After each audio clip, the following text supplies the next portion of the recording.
that's the first class regarding the sensor sizes and the different cameras we're going to use on this class. So we have here 3 cameras, different type of cameras, with different sensor sizes, which means, of course, as small as the size of the sensor is, the cheaper the camera is and more handy. So this is one of the cheapest cameras we have here. There is a Canon, anyway. This one is also a Canon, and this one is a Sony. All 3 cameras have settings regarding the exposure, shutter speed, or white balance. The smallest one is the one which actually doesn't have too many options on setting manually the exposure time, the ISO, the exposure, the setting of the sensitivity, and I said exposure time, shutter speed, and sensitivity. So, being in a photo studio, we're gonna make a couple of examples of how different cameras will gonna show the perspective and how the lens convergence, which means the focal length of the camera, will affect the environment we're going to shoot on. So I tried to display here a perspective with different levels of depth. So that's the subject level, and we have different plans. The background, which is the back wall, the black one, then the red whatever thing is there, the white one, and of course this plane. So I will gonna make some pictures with all 3 cameras. This one we're gonna be on automatically mode, and the other one I'm gonna shoot it on manually mode. So this one, it's an Aps-C size sensor, and this is a full frame Leica sensor. The difference between all 3, it's of course how the space is going to be showed, and how the lens convergence regarding of the number of the lens as written on the camera will affect the perspective. So, as an example, this camera here, which is a point and shoot camera, has the zoom lens from 5 to 40. So 5 millimeter, talking on different sizes or regular sizes sensor, it's a ultra wide fisheye lens, because either on Aps-C or on a full frame, the 5 millimeter lens will be, as I told you, a fisheye lens, which usually is not used because the depth, the field of view of 5 millimeter lens, it's too wide for those kind of sensor because of the size of the sensor and the lens convergence. So I try to make kind of similar field of view for all 3 cameras. That means I'm gonna make a similar position of the camera with all 3 cameras and shoot it. And in the video further on, I'm gonna explain which is which. And then I will specify on one of the cameras what that triangle areas work with the camera, regardless the balance, the white balance of the camera, because also except all the 3 factors, the shutter speed, the sensitivity, and the exposure time, we have the white balance, which is also an important factor to have in mind when we shoot outdoors or indoors as well. As you can see here, the white balance for those 2 cameras we're going to shoot the video on, it's set on tungsten, on incandescent. So that's why the back window there it showed blue because the white balance is not right for outside temperature, which is very high. It's around 6,000 kelvins, and the tungsten lamps here are 3200.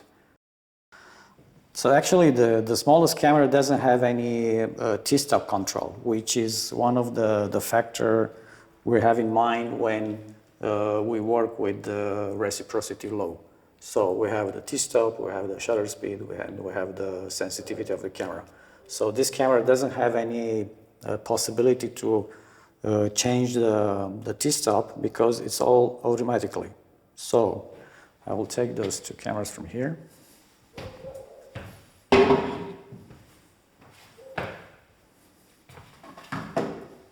And I will try to make kind of a similar framing with this guy here and see what happens after all.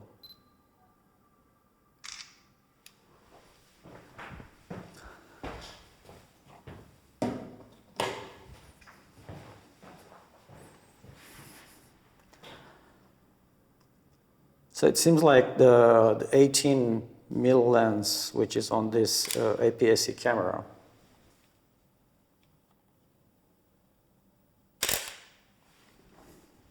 I'm not a big fan of making pictures of phone, that's why I'm doing that. So getting on the same distance, more or less, with all the cameras will show, I hope, different perspectives on the environment we're going to shoot. So, next one. Talking about this reciprocity law, we have here a Sony Alpha 6600 with a zoom lens 18-105, which is a very good lens because it's with f4. So we can change all the parameters on the camera by turning those knobs here. Here it's the exposure time. Yeah, we'll do a small, shorter or longer exposure time. We go on ISO and change the ISO, bringing up and down the ISO. And also the T-stop, we change it through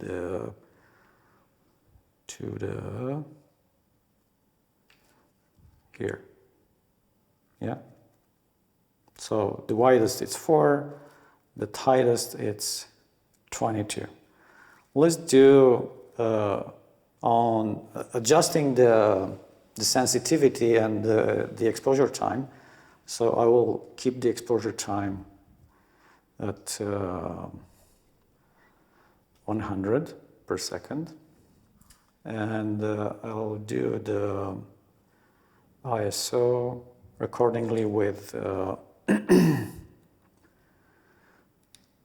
the sensitivity to be wide open.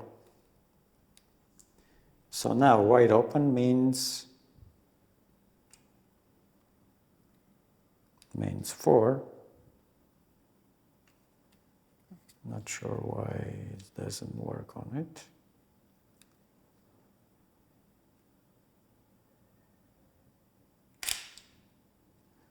And now we're going to do something very extreme. We go on 3200 ISO and on the same exposure time, and we're going to change, we're going to change the T-stop.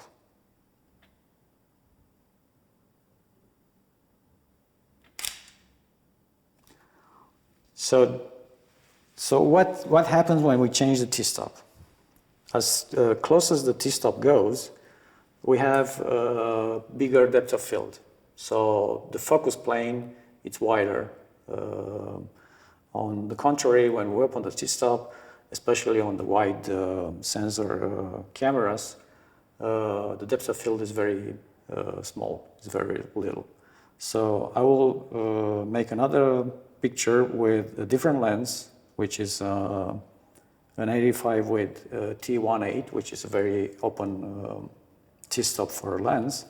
And we're going to see further on which are the differences between an 85 on this camera with a T4 and an 85, which is a prime lens, a single focal length lens with T14, comparing with the T4, which is the widest on this camera.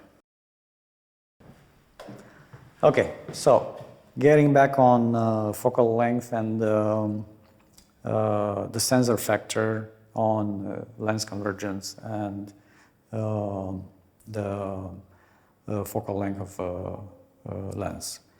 So I just shot a couple of shots with two cameras, this Aps-C sensor size, which is a Super 35 on film sizes, and full frame Leica sensor with an 85 1.4. Now I'm getting back with this zoom lens on the Sony Alpha camera, and I will make again the same picture with different T-stops. So I've shot with an 85 1.4. I will try now to make the same composition with an 85 on a T4 and then with an 85 on a T22. So that means we're going to use the same environment, adjusting the sensitivity of the camera to adjust the T-stop. So if we go wider, that means more light we're going to go through the lens.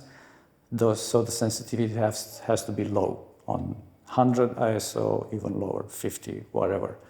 If we close the T-stop, then we need to raise the sensitivity, which means we have to compensate the loss of light through the lens with gaining more sensitivity with the ISO. Sometimes we can adjust also the shutter speed, which now it's 100 per second, with slower speeds, but that means we're going to have a problem with object which moves through the frame, or the stabilization of the camera, which sometimes could not work with longer shutter speeds. So, getting back to the composition, I will try to make an 85 on this zoom lens. The 85 here, it's gonna allow us to make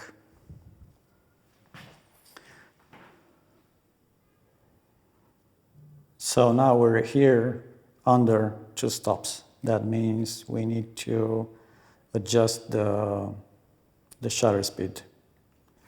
The shutter speed now for a T22, it's 1 per 50th of a second, even lower. So that means I have to put it on the tripod. You don't see me now, but I can talk throughout. I'm shooting kind of the same composition with the different T-stops. So now we're on a T22. And now I'm going to adjust the ISO in a way which allows me to open the T-stop. So I'm going to show you the pictures regarding the depth of field and the influence of the sensor size on the depth of field factor when we're going to use, or we use, different type of cameras. Aps-C, which is a Super 35 sensor, a Leica, which is a full frame, or even a smaller sensor like the camera I'm going to use. Let's try to make it with that as well. One kind of similar frame. I'm not sure we're gonna succeed, but we'll try to make it. So I've done kind of the similar framing with this camera as well. And we have also, I've done it with a full frame camera.